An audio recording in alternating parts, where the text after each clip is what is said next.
ये है मोहब्बतें के आने वाले एपिसोड काफ़ी ट्विस्ट और धमाकेदार होने वाले हैं। साथ ही साथ कहानी में आ चुका है एक नया मोड़।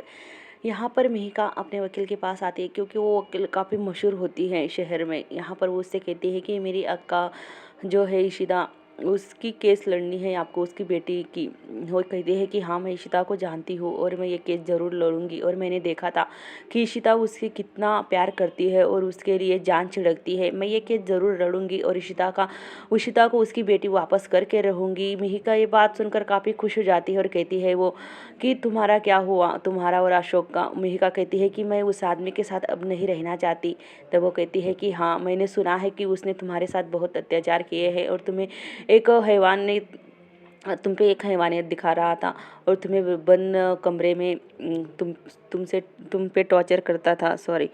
यहाँ पर रिंकी अपनी माँ से मिलने आती है क्योंकि उसकी माँ ने ही उसे बुलाया होता है मिलने के लिए कि बेटा तू आ जा, मैं तुझे कुछ देना चाहती हूँ, तेरे लिए सरप्राइज है। रिंकी जब आती है और कहते हैं कि क्या हुआ मम्मा, आपने मुझे ऐसा क्यों बुलाया, यहाँ पर क्या देना चाहती हो।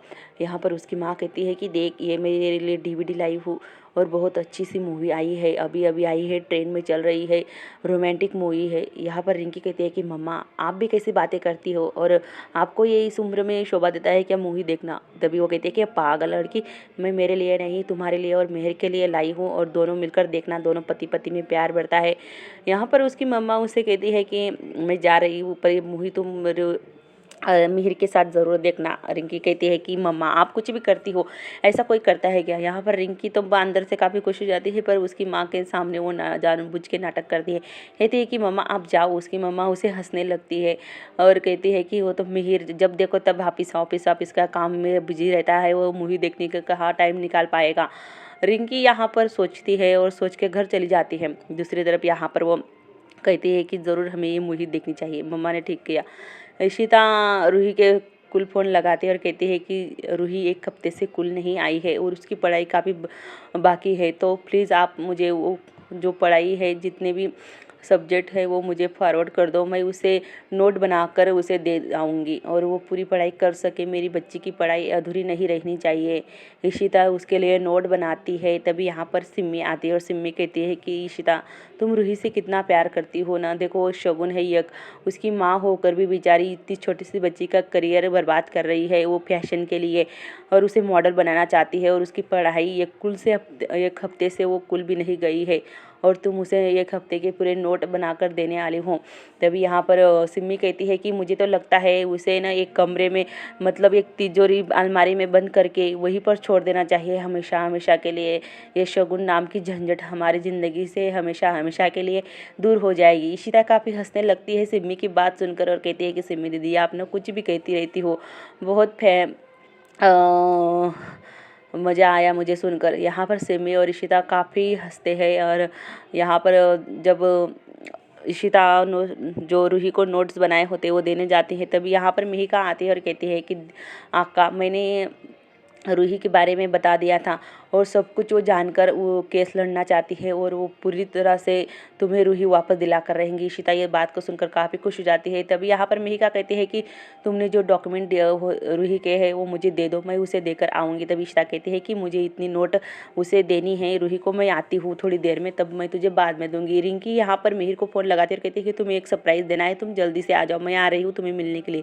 रिंकी वो डीवीडी अपनी पर्स में रखती है और उसे रखते रखते नीचे गिर जाती है और वो रूही बाद में आकर वो डीवीडी को उठाकर टेबल पर रख देती है और कहती है कि ये डीवीडी किसकी है। तभी वो रूही वहाँ पर उठाती है और टेबल पर रखती है। तभी यहाँ पर रमन आता है, वो रमन को देखकर काफ़ी खुश हो जाती है रूही और कहती है कि आप मेरे साथ खेलोगे डैडी। तभी यहाँ पर रमन कहता है कि नहीं बेटा, मेरे पास टाइम नहीं है, तुम जाकर अपने दोस्तों के साथ नीचे खेलो, मैं तुम्हारी शगुन मम्मा से मिलने आया हूँ। तभी यहाँ पर रूही कहती है कि मम्मा अंदर है, आप जाकर मिल लेना। और रमन आता है और शगुन से कहता है कि शगुन तुम ये क्यों कर रही हो, इतनी छोटी सी बच्ची का करियर क्यों ख़त्म कर रही हो, अब उसके पढ़ाई करने के दिन है और तुम उसे काम करने के लिए लगा रही हो, ये अच्छी बात नहीं है। शगुन कहती है कि देखो रमन, कस्टडी मैंने ली है रूही की और ये जिम्मेदारी मेरी है और मैं उसका करियर नहीं ख़राब करना चाहती बल्कि उसका करियर मैं अभी से सेट करना चाहती हूँ। तुम्हें तो ये पता है कि वो अभी से अपना नाम शोहरत का कमाए, इसलिए मैं सब कुछ कर रही हूँ।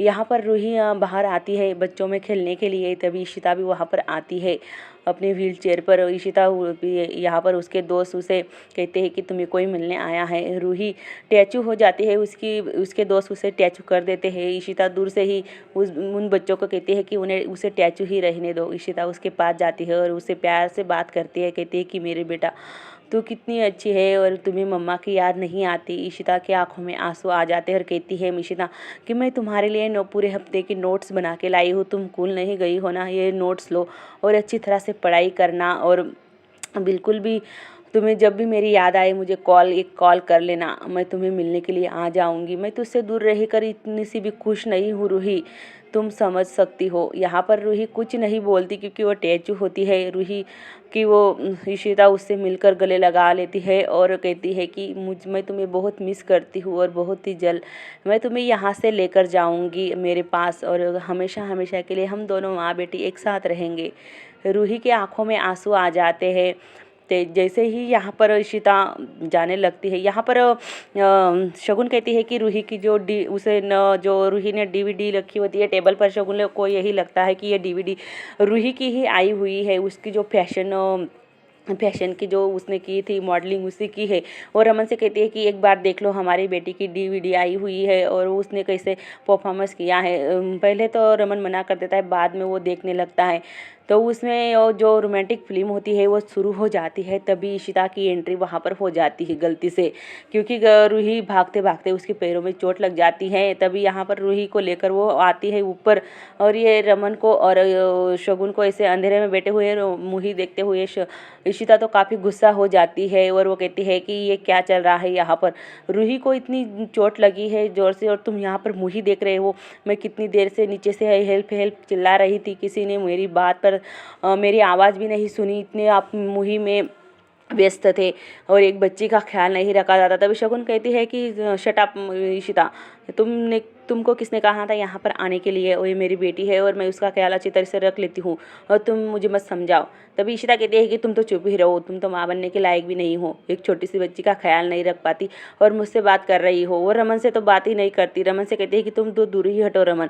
यहाँ पर एक डीवीडी की वजह से गलतफहमी हो जाती है। तभी रात को इशिता के पास रमन आता है, कहता है कि इशिता तुम ऐसे चुप चुप मत रहो, मुझे डांट लो मार लो कुछ भी कहो पर चुप मत रहो। यहाँ पर बोलते बोलते रमन की कब सटक जाती है और इशिता से वो भड़क उठता है, क्योंकि इशिता उसे कहती है कि तुम्हारी वजह से मेरी बेटी आज मुझसे दूर हो चुकी है, मतलब तुम्हारी ही वजह से, एक तुम्हारी गलती की वजह से। यहाँ पर रमन कहता है कि मैं दिन भर काम करता हूँ, दिन भर भागा दौड़ी करता हूँ तुम्हारे लिए, तुम्हारी खुशियों के लिए, और तुम मुझ पे ही ब्लेम करती हो इशिता, हर बार तुम्हारा यही नाटक है। यहाँ पर इशिता और रमन में दोनों में जोरदार लड़ाई हो जाती है और इशिता कहते हैं कि मुझे भी तुमसे बात करने का कोई शौक नहीं है। और यहाँ पर रमन कहता है कि हाँ तो मैं तो मरा जा रहा हूँ तुमसे बात करने के लिए, तुम तो बहुत सब कुछ तुम्हारी हर वो चीज़ परफेक्ट होती है और हर चीज़ तुम सही करती हो, सिर्फ मैं ही गलत हूँ और मेरी सारी चीज़ें गलत है। यहाँ पर रमन और इशिता के बीच में जो झगड़ा होता है वो बढ़ता ही जाता है और दोनों एक दूसरे से बात करना बंद कर देते हैं। यहाँ पर रमन कहता है कि जो तुमने देखा है वो ऐसा कुछ भी नहीं था, जो मैं रूही के लिए वहाँ पर गया था। तभी इशिता कहती है कि हाँ हाँ मैंने देखा, तुम रूही के लिए वहाँ पर गए थे और तुम क्या देख रहे थे मुझे पता नहीं, रोमांटिक मूवी देख रहे थे, वो भी हमारी नहीं मतलब किसी और के साथ, शगुन के साथ देख रहे थे। और मुझे पता है रमन तुम चालाक बनने की कोशिश मत करो। और यहीं पर हमारा एपिसोड ख़त्म होता है।